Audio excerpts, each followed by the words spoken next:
recently prominent Protestant apologist or YouTuber, cleaved to antiquity, has joined the Eastern Orthodox Church and has left Protestantism. This has led a lot of people on the Protestant side to be like, oh my gosh, what is going on? And in some sense, Dr. Jordan B. Cooper, a very well-respected Lutheran commentator and scholar on YouTube, has come out on his Twitter account to say maybe having self-platform spokespeople instead of rightly called and theologically rooted teachers and pastors leading theological discourse online hasn't been the best idea.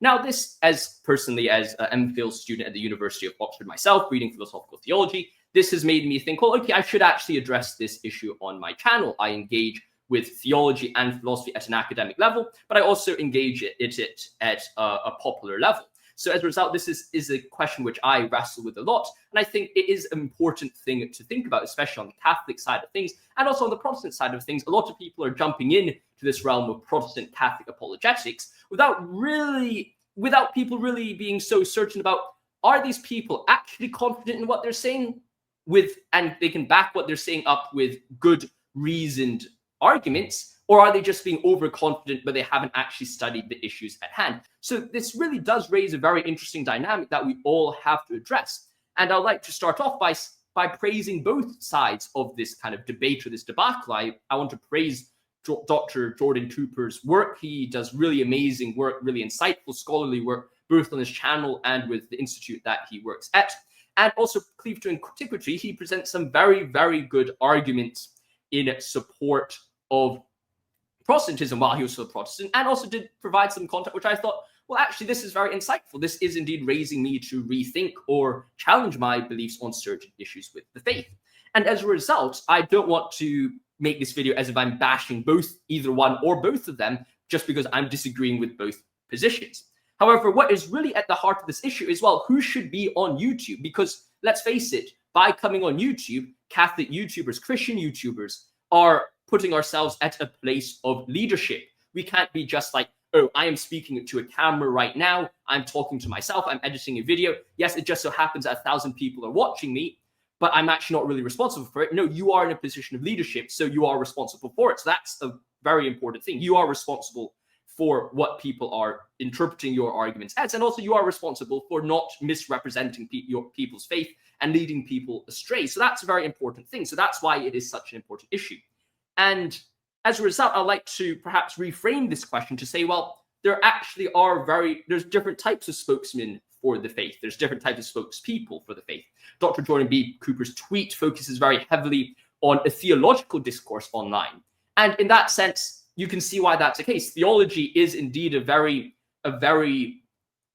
esoteric field. There's been thousands and thousands of books written throughout the history of the church on theology. Whereas Christianity as a whole, well, that's not exactly you don't really need a deep theological understanding to make theological videos. For example, George Janko's podcast, you can say, well, yes, that's a theology podcast, but it really isn't a systematic theology podcast. It's just, oh, I'm sharing my faith. This is what happened to me. I had a religious experience here. This is what made me love God more. This has made me pray more. That you don't really need someone to be a doctorate in theology to be able to present videos like that.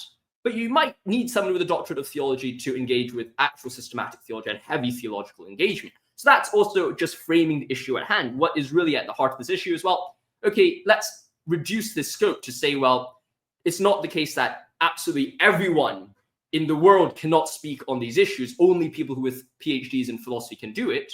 That's not what I want to make in this video. But what I want to say is that, you can't have absolutely everyone speaking about theology, but absolutely everyone can speak about perhaps what made me be able to pray more, what made me want to love Jesus more. These things are universal. And if that can help people, that can help people. So I want to separate the scope of that discussion a bit further.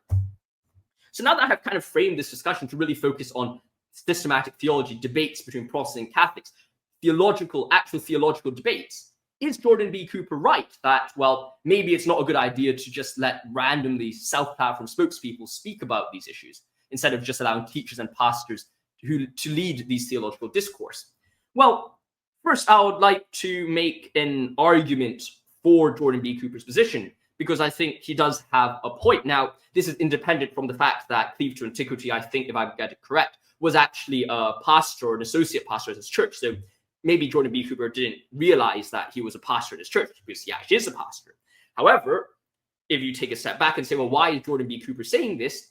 I see a reason for why he's saying it, because a lot of people online don't really engage with literary perspectives. I'm very fortunate that I study theology almost full-time as a living. I'm a master's student at the University of Oxford. I spent my last 3 years at the University of Oxford doing philosophy and theology. I write peer-reviewed papers. I do research. I engage with academic scholars on my YouTube channel. So what I do is very much in the academic realm. And that's because I have time to do it. A lot of people online, this is not me calling out my fellow Catholic or Protestant YouTubers, but a lot of times people come online, they're presenting issues with a large sense of confidence, when in reality, if you actually look at what they're saying, it is completely not in alignment with scholarship. And if you actually look into these arguments, you're like, hold up a second, what you're saying is not really correct. And even the people that you say you are supporting might not actually believe in what you're saying. Now, I don't want to name any names here because I don't think that's fair, and that's not the point of this video. But for example, you see a lot of people online on the pop apologetic side yelling at people saying, oh, if you believe in baptismal regeneration, you no longer believe in sola fide. Well, you don't need to go very far into scholarship to realize that that position is not held by literally anyone. No one, I don't think a single reputable scholar in the world is making the argument that, oh, every single person who doesn't believe, or every single person who believes in baptismal regeneration is contradicting their belief in sola fide. And the best example of that is Luther himself, the guy who came up with sola fide, or at least one of the major figures in the development of the doctrine of sola fide. I think that's a more precise way to put it. He believed in baptismal regeneration, and as a result, you can see that these ideas are clearly not contradictory. So this is not a video to say, oh, baptismal regeneration is right or baptismal regeneration is wrong. What I am trying to say here is to say a lot of people are very confidently presenting these ideas as shepherds of the people online, of shepherds of theology online, when in fact they, from what they're saying, represent little to no evidence of scholarly engagement at all. And that is very dangerous, because as much as you could say, oh, scholars are in this ivory tower and all they're doing is reading books, well, actually, theology is a study of these books and what people have written throughout the centuries, a study of the scriptures and how the doctrine has developed since the early church till now. That takes time to read. You don't learn systematics in a day by watching a few YouTube videos. That's not how you learn theology. In fact, you could read perhaps 10 or 20 books on systematic theology, and you probably still would only be considered a novice in that area. Now, this is not me trying to shun you or saying, oh, you're too stupid because you don't know what you're talking about. But it is to just recognize, or help you recognize, that, to actually be good at systematic theology, you need to do a lot of reading. And that's, even though I've done some work in the early church, I've probably read over maybe, 30 books and maybe another 50 articles on the theology within the early church, from the early church to Nicaea. I would not even claim in the slightest to be an expert or even an amateur at systematic theology. I know absolutely nothing about systematic theology. And as a result, I don't touch doctrinal or systematic theology for that very reason. I want to make it very clear that I do not want to come off as overconfident in this area, so I don't mislead people. However, the overconfidence, and this is the second point, the overconfidence of these shepherds of people on YouTube, unfortunately, are coming up with these arguments very confidently. They're like, oh my gosh, this argument is so strong. Oh my gosh, sola fide means baptismal regeneration is completely stupid. If you believe in baptismal regeneration, you're no longer a Christian. Or, oh my gosh, you shouldn't be this, you shouldn't be that.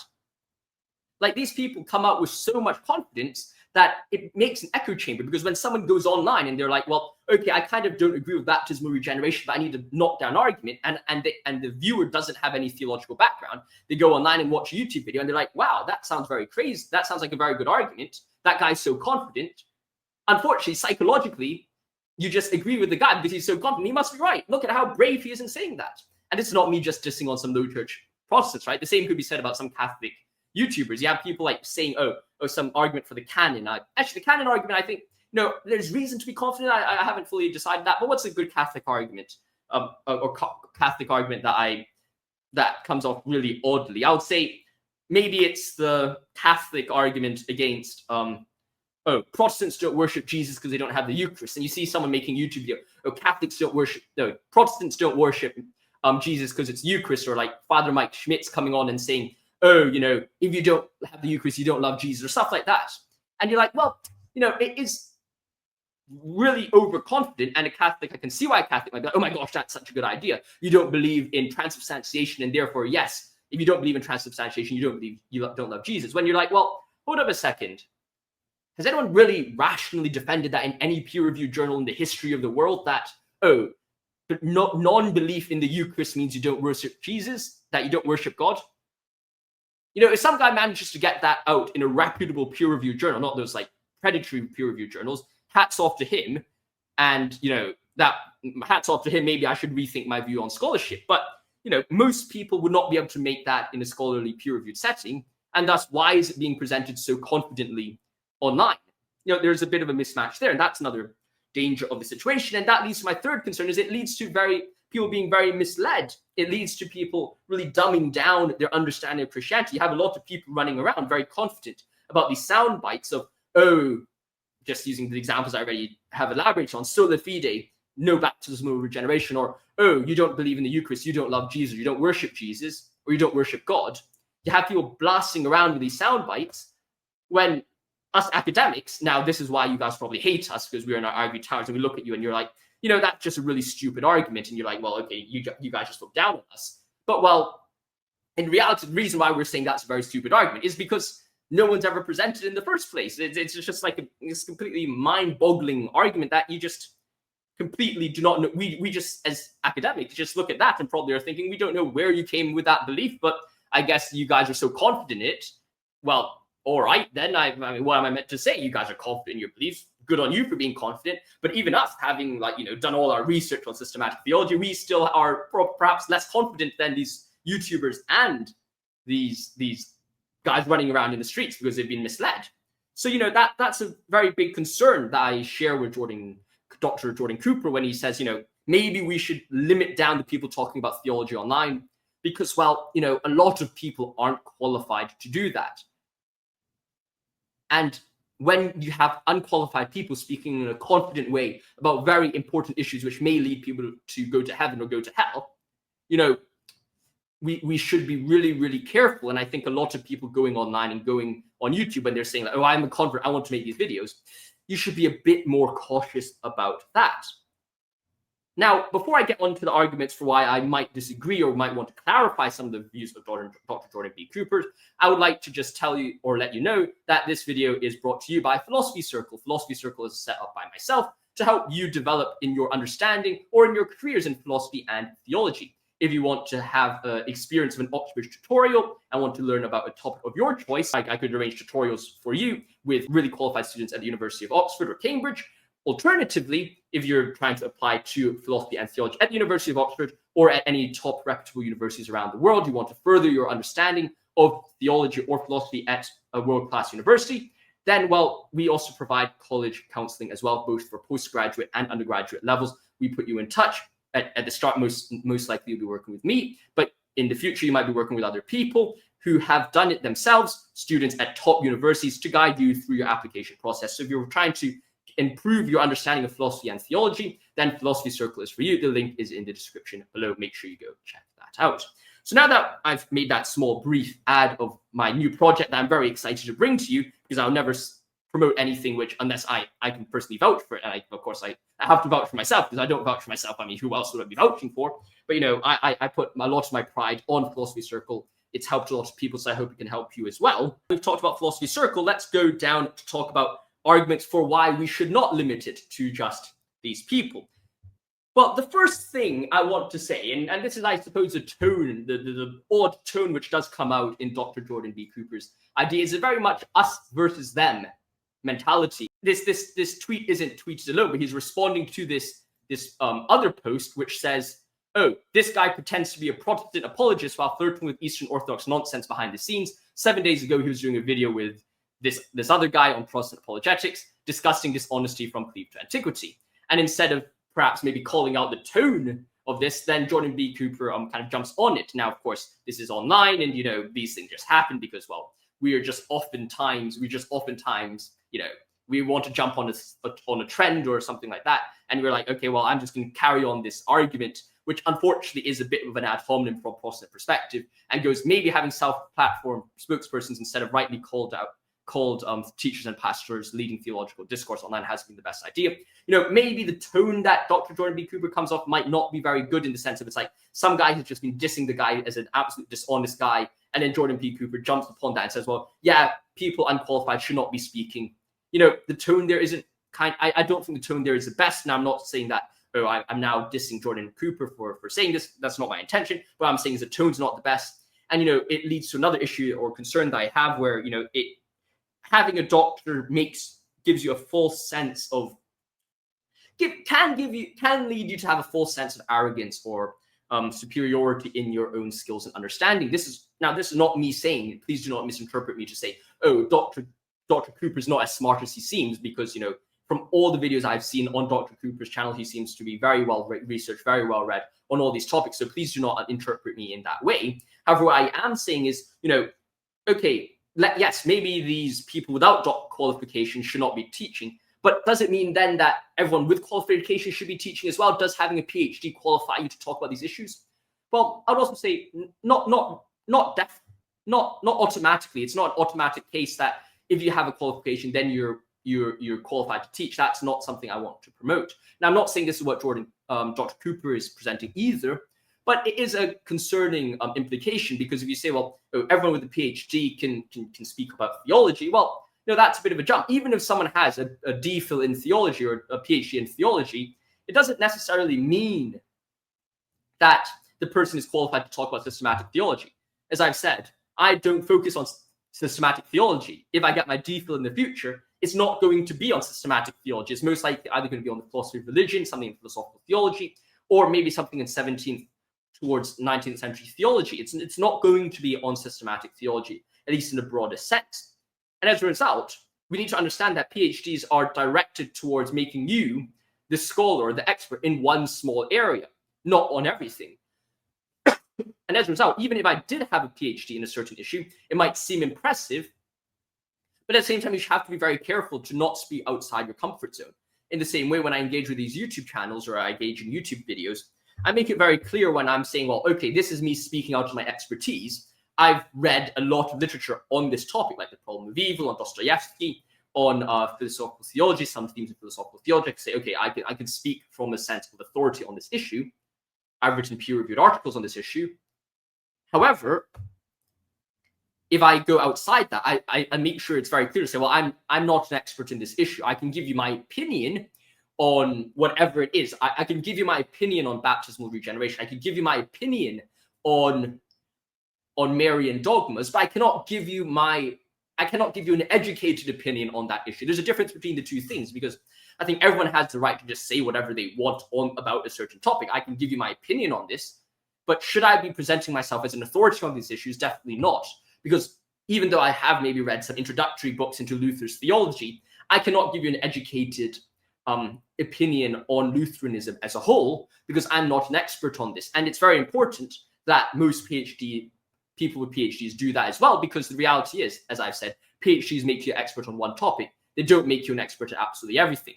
And as a result, to say, well, oh, I have a PhD and therefore I am qualified to teach on systematic theology just because I have a PhD in theology, well, that's a bit of a jump. We cannot have that over-arrogance or that sense of superiority as a result of our degree or qualification. And the second concern I have is that there are very different skill sets. Just as some guys are the best researcher in the world doesn't mean they are necessarily the best spokesperson or YouTuber in the world. YouTube requires a skill. It requires charisma.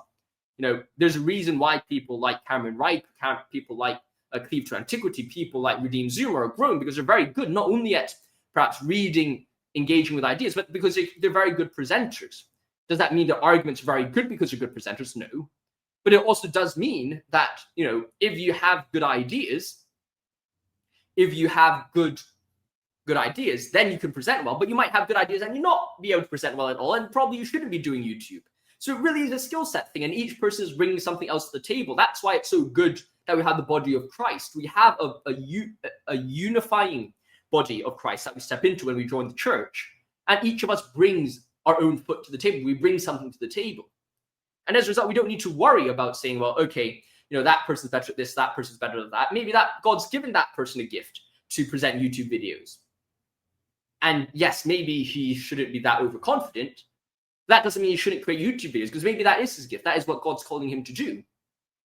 And if that's the case, then perhaps what we should be saying, instead of saying, oh, you know, no one apart from people who are pastors or educated theologians to make YouTube videos, we should say, well, all right, if you are called to make YouTube videos, you better do your research and be honest in your presentation of your ideas.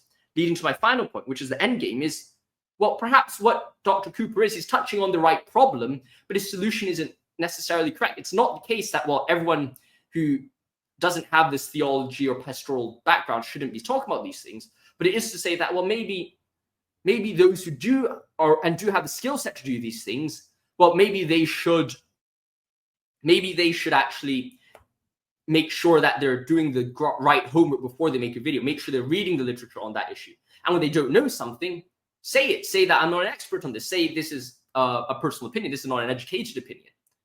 And be very clear about that. As a result, by appreciating this broader scheme, we're able to have a deeper understanding and a deeper appreciation of what the role of YouTube is and what our role as Christians are with YouTube. I hope you've enjoyed this video. I'm trying to answer this question of, well, who exactly should be making YouTube videos in the Christian apologetics sphere. I hope this provides some clarification. And if you have any questions, agree or disagree with anything, let me know in the comments below. I'll happily hear your thoughts there. Stay safe, my friends. See you soon. Thanks for watching, and goodbye. I'll see you next one. God bless. And of course, check out Philosophy Circle if you want to develop your career or your thoughts in philosophy and theology. Stay safe and goodbye.